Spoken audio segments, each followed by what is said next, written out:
This is Daniel the Boone Markham with another episode of Country Up. Finisher. That Anglican fellow Bishop N.T. Wright, in his book Simply Christian, said of Christ, quote, "Nobody in this period supposed that the Messiah would have to be suffering, let alone die. Indeed, that was the very opposite of normal expectations. Jesus appears to have seen it quite differently, and here we come close to the heart of his own understanding of his vocation, the suffering servant. The servant would be a sufferer." End of quote.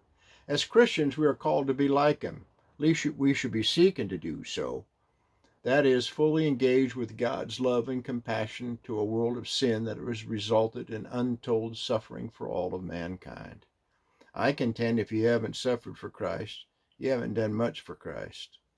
We can bear suffering only because of the solemn cost only one person could pay. The perfect Son of God, the main model for us all, the man Christ Jesus. The Apostle Paul, while languishing and suffering in prison awaiting execution, wrote this, quote, "For it has been granted to you that for the sake of Christ you should not only believe in him, but also suffer for his sake." End of quote. Granted to suffer?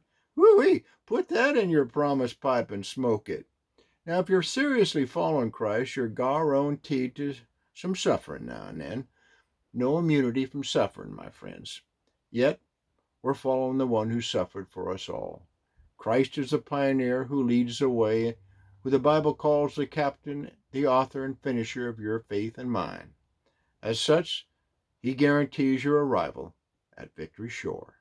This is Daniel the Boone Markham at CountryUp.org on a journey a few miles this side of heaven.